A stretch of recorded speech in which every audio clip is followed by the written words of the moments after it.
welcome back to the show. I'm so honored that you're spending a few minutes with us here today. And I have been waiting for this interview for quite a while. On the show is Jim McNeff. He has over 3 decades in law enforcement, long retired from that career, but he just recently stepped down from almost a decade in publishing, working for several publications from law enforcement, ending his career at Law Officer Magazine, lawofficer.com. And there's just not a better guy to talk about career, life, law enforcement, publishing, all things news than Jim. If you've read anything online about law enforcement, you've no doubt ran across something Jim has written. So we're very excited, Jim, that you're here. How are you doing? I'm doing well, Travis. Good morning. How are you? Doing great, man. So I just kind of wanted to get you on here, and because, I mean, the knowledge you have over the last decade for sure of what's going on in the profession is unprecedented. And, of course, what a decade it has been. But before we get there, just kind of walk us through your career and how you ended up going into, obviously, one-day writing. And, of course, now you're trying to enjoy more of your retirement years. But before that, before you were a police officer, kind of walk us through that life. Yeah, well, I tell you what, from the time I was in junior high, Travis, I knew I wanted to be a cop. I was that junior high kid. I rode my bicycle around the neighborhood, pretending to be a motor cop. And of course, unlike most motor cops where they're stopped and you write a citation, of course, every time I made a stop as a junior high kid, it was a foot chase, right? And so I just knew I wanted to be a cop from the get-go. I grew up in Anaheim, California. I had a mentor in life who worked for Anaheim PD. Matter of fact, he was a helicopter pilot of what they call Angel One. And I just remember one day at a church outing, he shined the light down on us at the church out there playing at what we called Boys Brigade. It was like a Christian version of the Boy Scouts. He shined his light down on us and said over the loudspeaker, he called us, each one of us, out by name. And I just said, man, that is exactly what I want to do. I want to be a cop. And so I just set my focus on it, and he recommended that I get some military under my belt. So I was in the best civilian organization in the military. That's the Air Force. And of course, that's a joke for all my Marine friends, since I worked with a majority of Marines. It seemed like I had to say I was in the military, Air Force. But anyway, so that started it. I enjoyed thoroughly my career in law enforcement as far as assignments went. I was very fortunate. It seemed like I had a different assignment every 4 years. And, you know, most of the time when you get done, when you've done 30 years or 30 plus, whatever the case may be, it feels like you've done everything in the department, right? And so that's kind of the way my career ended. It felt like I had done everything. I didn't feel cheated. Very, very satisfying career. When I retired, my aspiration actually was to breed and train German Shepherds. So as my kids were going to college and getting married and going different places, my wife and I trailed our oldest child, a daughter, and her husband to Texas, because at the time we had 2 grandkids. And so we wanted to be near the grandkids. So we moved to Texas, built our retirement home up in a town called Salina in North Dallas. And I was going to breed and train German Shepherds. And so I had 2 pups from different litters. They were going to be, they were going to start my new adventure. And I was probably 2 or 3 months into training them. Every day I would go out and train with the dogs, exercise the dogs. And doggone if God just didn't continue to put vignettes from my career into my head as I was out training the dogs. And each one of these vignettes, it wasn't just a time to reflect on my career, but every time God put a story in my mind, he took me to scripture somewhere that it's like, and I felt like what God was telling me was, okay, you can use this illustration to teach this biblical principle. And I ignored him for a couple months. I'm thinking, well, this is a nice stroll down memory lane, God. But, you know, writing a book to me looked like David going up against Goliath. And it's like, if you want me to be victorious here, man, you got to give me those 5 Now, smooth stones and the had you slingshot. written before that, Jim? Had you enjoyed writing? Had you done any of that before that? I was probably the rare cop that actually enjoyed report writing. You know how it goes. Writing reports for most cops, it's not their number one thing that they enjoy. But that's really the extent of it. You just enjoyed report writing. You didn't write anything official or anything. Now, before you go, let me back you up to your Mm-hmm. career, because you did do a lot of different assignments. By the way, that helicopter story never gets old. I'm impressed to this day when I see that helicopter, and I had the honor of commanding that unit at one time in my career, and I still couldn't get over the awe of that. And of course, canine and all that is the same. Did you have this love of dogs? Did you do canine at some point in your career? I was not a handler, but for 5 years I managed the program. Once I made lieutenant, at my department, you wear a bajillion hats, it seems like. So one of the hats I had to wear was I was the manager of the canine program. And yeah, that's when I fell in love. I mean, I'd always had a love for dogs going back, to my childhood, but I never realized how much I loved the German Shepherds and the Malinois. And I think I kind of freaked most of the handlers out because I was the LT out there with the bite sleeve on. I'd take bites at training. And of course, you need to know that when all the lawsuits land on your desk, you better know something about the way they I was in a operate. similar position. I had those units as a commander as well. And so you're right. You don't actually have to know a lot about it, but a good leader wants to know a lot about it, right? Yeah, you better if you have to, because sooner or later you're going to have to defend what you do, and you can't defend what you do if you don't know how to do it. So anyway, so no, that's when I really fell in love with the dogs. Was the period of time that I managed the canine program. And so, I just decided going into retirement that, I want dogs by my side. And so I'm going to train and breed them in retirement. But like I mentioned previously, God kind of had other plans for me. So he puts on your heart to write a book. Kind of talk about that process. We have a lot of listeners may have that thought themselves. And it is funny how we have our own plans. God sometimes derails those plans. But you listened, even though you were probably stubborn like most of us at first, and you moved that way. So kind of talks about that process of that first book, because I know you're involved in 3, I believe, but talk about that process. Yeah. It's interesting. I think every cop has a book in them. I mean, you can't do this job, and have more than one cup of coffee for any period of time and so my journey that eventually led to writing was I had a mentor of mine said, just start to journal all of the high risk stuff, all of the the storytelling stuff that you get involved in. Just start to write about it when it happens. And this guy told me this about 8 years into my career. Well, I did more than write about it. If I was involved in a situation that made the newspaper, I collected the articles. So at the end of my career, I had 3 8x11 manila envelopes absolutely stuffed with news how we articles. all wish we would have done that, Jim. How we all wish you would have done that. So when it came time to, so anyway, now fast forward, I'm a couple months into retirement.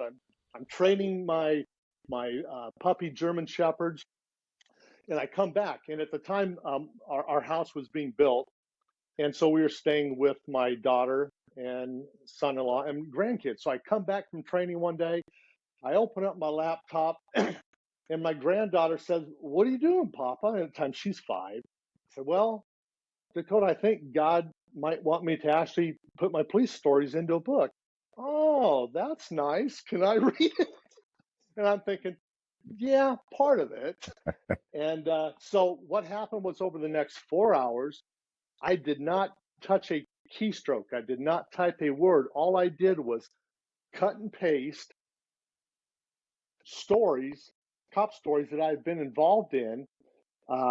And I'll have to insert here. For 4 years, I actually was a lay pastor of a ministry called In the Dirt. We were a group of dirt bike riders where once a month we went out to a retreat in the high desert. We rode dirt bikes, and then I preached every Saturday night at the campfire. So I took my cop stories and I connected them with notes, my message notes. And after 4 hours, Travis, I kid you not, cut and pasting for 4 hours, I thought I had 19 chapters to a book, and I had not written a thing.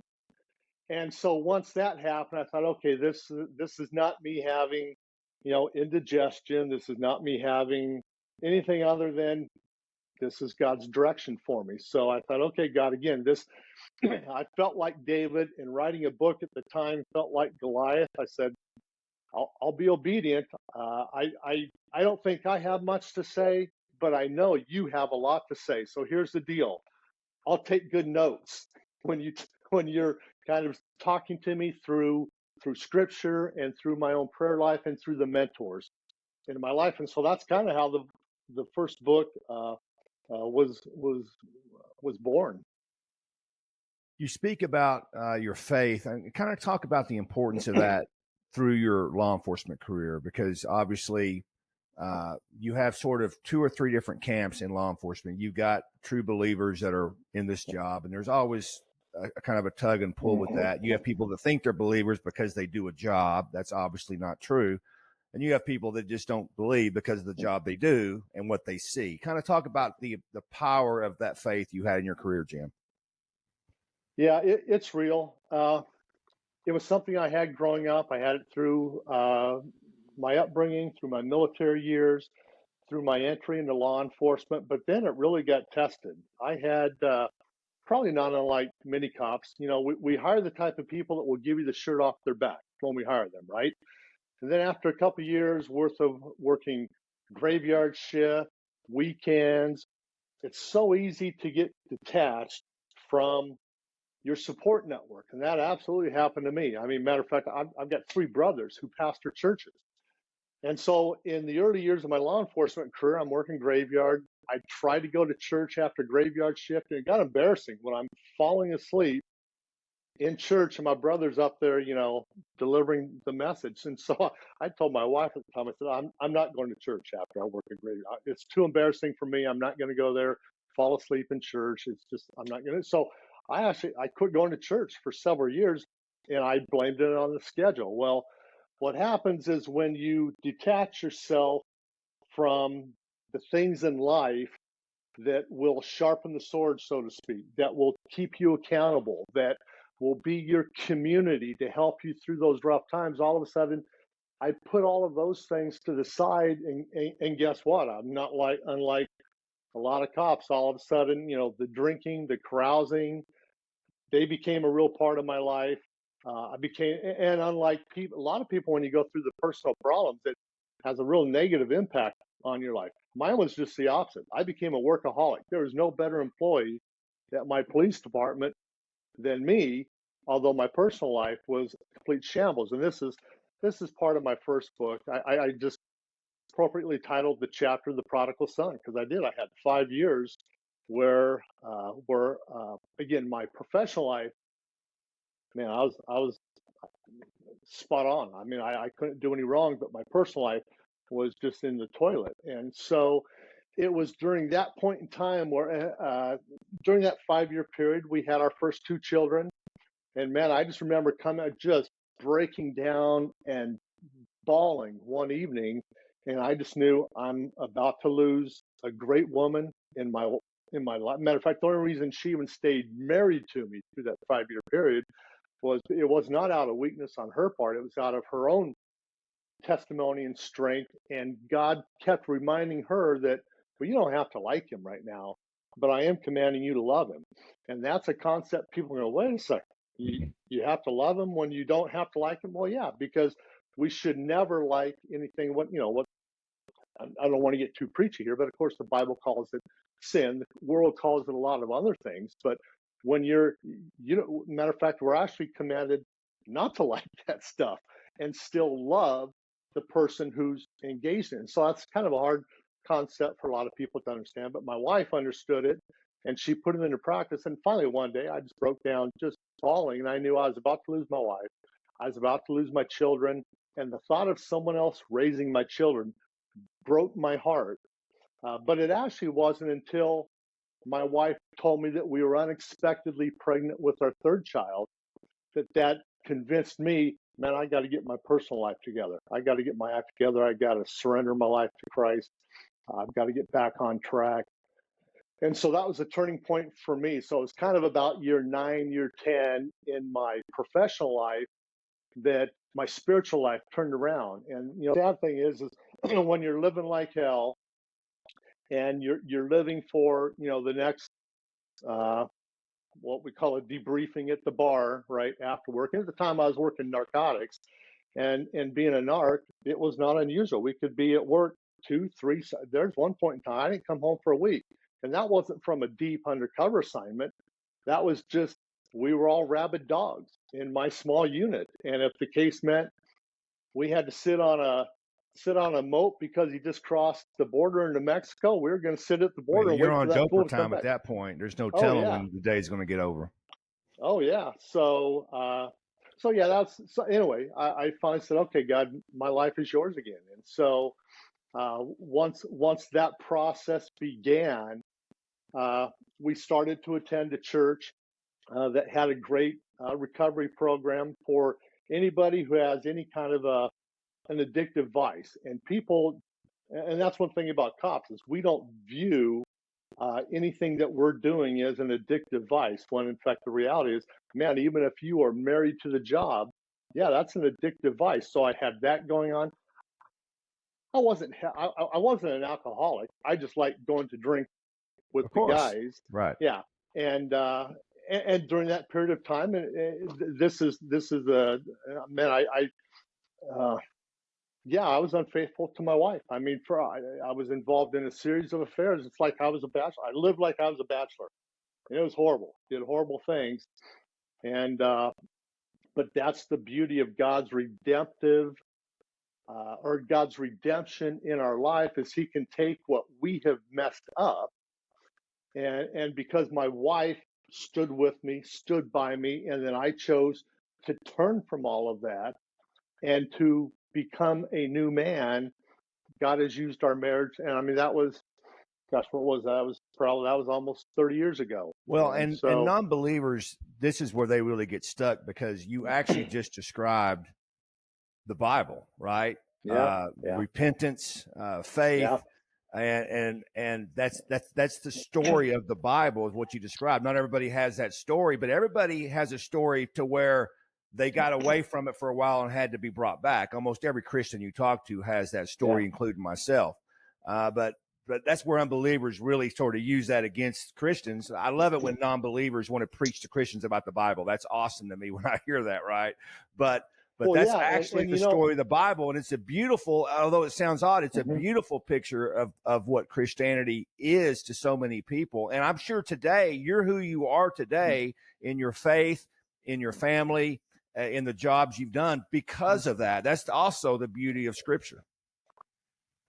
Yeah, and if I could even just input this, because I know, because there's been people who knew me before my prodigal son years who still to this day, they have a very hard time offering grace and forgiveness to some. Right. What's interesting here, I found this out about the church, if you will, and that is they're very good at extending grace to someone whose life has always been a mess.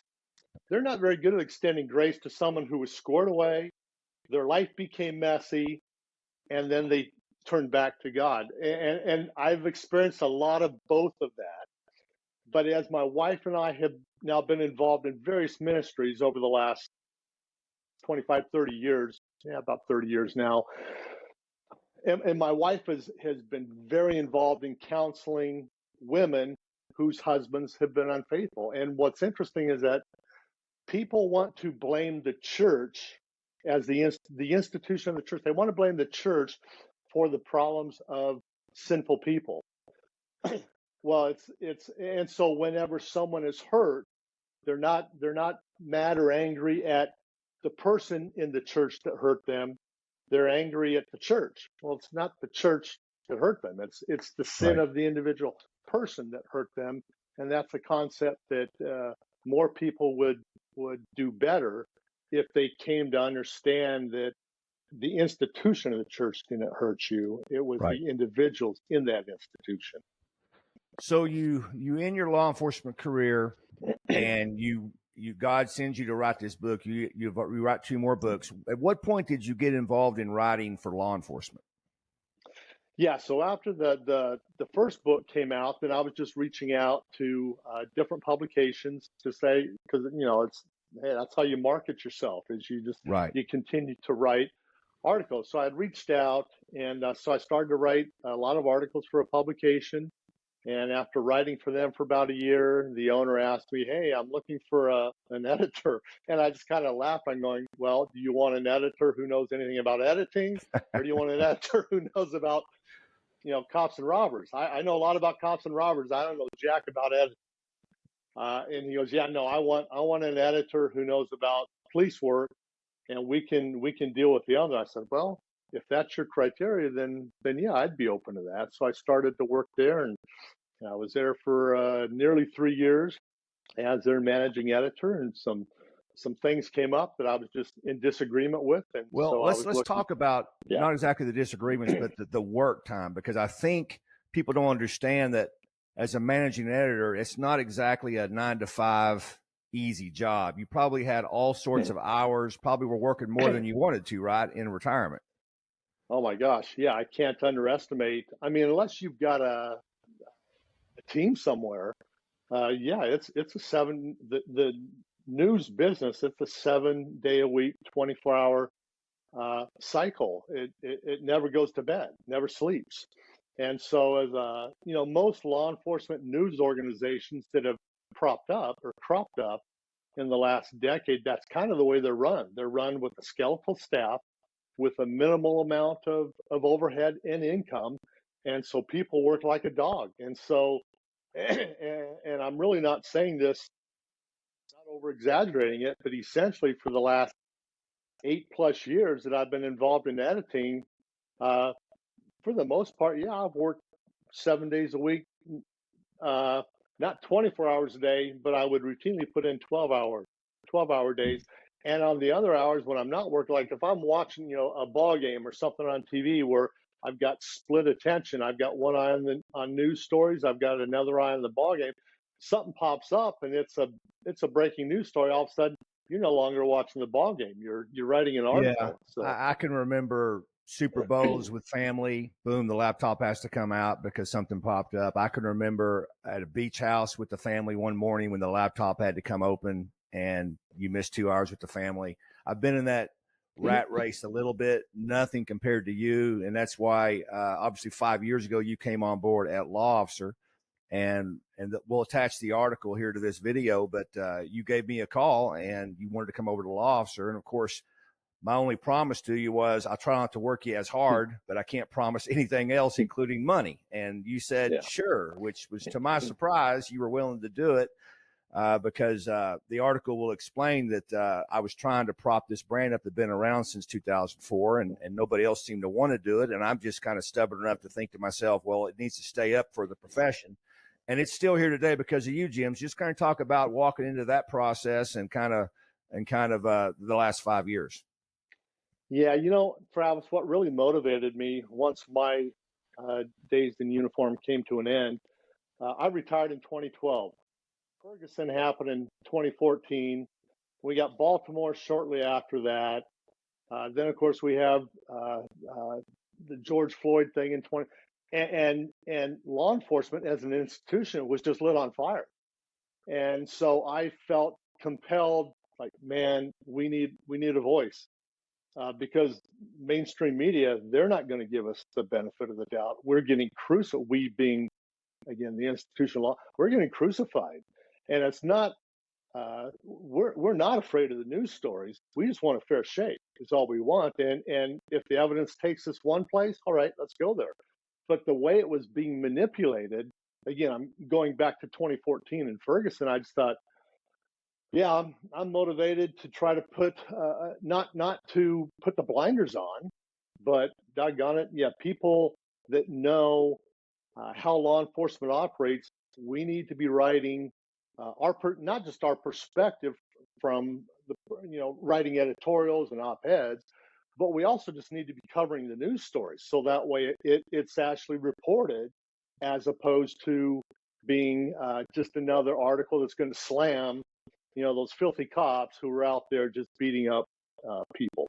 Well, I mean, people owe you a lot of thanks to this, Jim, because I don't think people understand that when you look at a police story on your social media feed or especially the TV, that's not law enforcement people. Those are, I mean, we all know, everyone listening to this understands the bias of the media as a large. If you don't, then you are the media. Everybody knows that. You're not reading stories that just tell you what's happening, that tells you the facts. You're reading a slanted story. And your work has been one of the few, if any, in many of these stories that actually told the true story. And I'm even including many police organizations that don't do this because they have funding coming from different sources. They don't want to offend people. Mm-hmm. Corporate run websites, even police websites, are run by corporations. They're very careful on what they write because of sponsors. And so Law Officer is truly one of the only outlets that, quite frankly, could care less about sponsors, and they just want to tell the truth. That's why you didn't make a lot of money at Law Officer. But people need to understand that's the importance of having that type of publication around. I'm not saying there's not a few blogs out there that are trying to do this, but as far as a large media source that's not slanted, because there are some even slanted far on the right side, right? You always tried to come at it from the middle and just tell the truth. And then, of course, letting officers have a voice. One thing I've always been impressed with you, Jim, if somebody wanted to reach out to you to write an article or to even promote their book, you said, come on, let's do it. You would give them that voice, because I myself can't contact most mainstream outlets, even though I've been doing this for many years. They're not going to pay me any attention because I'm not going to say what they want me to say. You took yourself out of that, which is at one time was called journalism. It seems odd to me that you're not a trained journalist, but your ethics and integrity align with what journalism should be. Be skeptical, tell the truth, give the facts, give it the way it is, and let the reader decide. You are one of the only ones out there, especially in our industry, doing that, which is sad about the industry. But, man, I'm very thankful for that. Yeah, what's interesting, too, now being on the other side, being on the journalistic side now for several years, I don't want to say this too loud because I don't want it to be missing.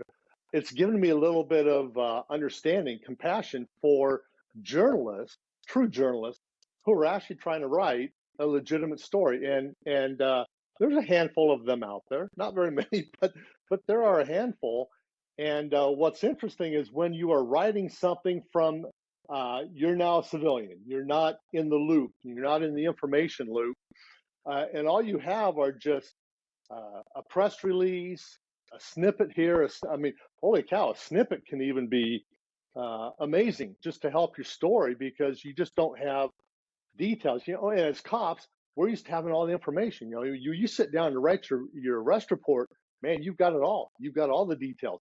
Now, when you're writing a news piece, man, you don't have anything. And so what's interesting is when you get done writing it, it's like, I've got more questions on the story than I had before I started writing it, but that's all the information I have. So I can't make it up. And there are clearly some news organizations, oh yeah, they'll make it up. And they'll make it up in a way that's not flattering. And, sadly, they don't get enough egg on their face. And if they do, it comes way after the fact. And anyway, but yeah, it's a tough business again because you're kind of you're handcuffed with not all the information that you would. And I tell you what else I had to fight against, Travis, is because I spent 3 decades in the business. We can read between the lines based upon what is being released. You can't write what's between the lines. If they didn't say it, if they didn't confirm it, it happened because you were on that side. Right. But you can't write it. And boy, I tell you what, that's probably one of the biggest challenges I had is, man, I knew it happened, but I couldn't actually write it because it was not confirmed. Yeah, you look at the George Floyd incident, and of course, the coverage there was unlike any other. I mean, it's kind of funny. I see Liz Collins's great documentary, The Fall of Minneapolis. Yeah. And everyone goes, oh, my gosh, look at all this new information. Well, you were writing that 3 or 4 days later. 3 or 4 days after it happened, all those articles are still online. Of course, social media didn't like it very much, but it was all planned out to be true. That's why I was looking at Fauci's testimony yesterday, and I'm thinking to myself, well, he's saying the very things that you all canceled everybody for on social media. Now it's true, Yeah. right? So you were far ahead of that, but you're right. You knew, and I knew when Minneapolis wouldn't release the body camera. Read between the lines, but you can't exactly write that, right? Yeah, no, and you know what? I appreciate that, Travis, but I had a lot of help with Minneapolis. We had several people that were contributing on that. And law officer as an organization, we went, matter of fact, so many of those facts that were in Liz Collins' piece, the Fall of Minneapolis. Yeah, go back and look at the law officer. Man, we reported that stuff. Yeah, We I reported it. actually questioned her why we weren't cited in her references, and I did it all in fun because she knew they existed. She had done the research and saw those back in the day. But I think people need to understand that that's not easy to do, right? It's easy to be comfortable. It's easy to write what everybody's writing. And what I've always appreciated about you, Jim, is you could tell you put the work in, because law officer is different than others. And that's something I think to be proud of. And of course, you've been doing it for such a long time. It's time to just sort of move on and spend more time with your family. And so what plans do you have? I mean, first off, I think people can tell by looking at you. That's why I wanted to film this. You're a good looking man. You're in shape, 10 years retired, better shape than when I was even on the job. So you're a guy that likes fitness. You like to stay active. I'm going to just guess this. No offense. I think you're in your early 60s. And 62. So kind of tell me what your days are going to look like and what your plans are moving forward. Well, recreation has always been a big part of my life. Some people they deal with the stress, through music, through other. I mean, I deal with my. Not only do I deal with my stress at the gym, but the gym is also that's my prayer room. I don't like working out with anybody because I get in a zone when I'm working out, and I do a lot of praying when I work out. I listen to my podcast when I work out, and I don't like interruptions. So I very rarely even talk. People at my gym probably think I'm antisocial because I put the earbuds in. I don't talk to people, but that's the zone I'm. So that has always been a part of my life. It will continue to be part of my life. Only probably even more so now, because I love outdoor sports. I'm a huge cyclist. I'm a huge motorcyclist.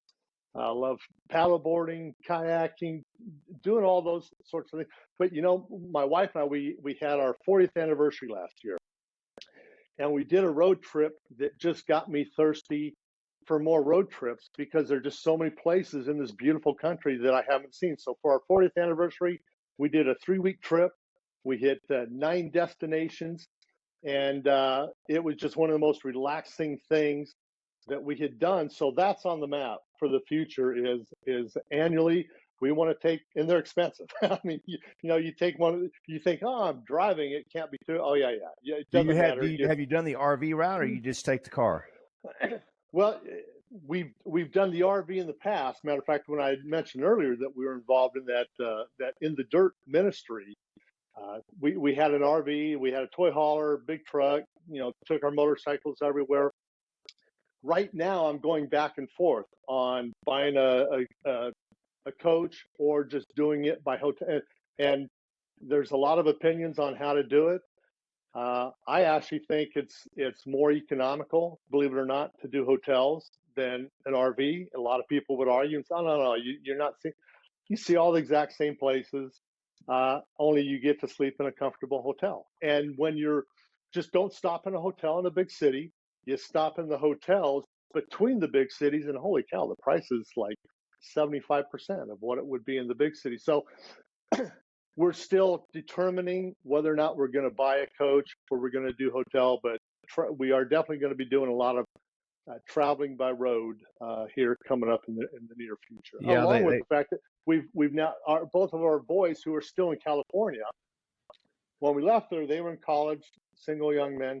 Now they're both married and they both have 2 kids. So Yeah, there's a lot, and we haven't convinced them to join us in Texas yet. Obviously work is a big factor, so you got to go where the employment is. And right now they're all employed in California, so we're trying to get them employed in Texas.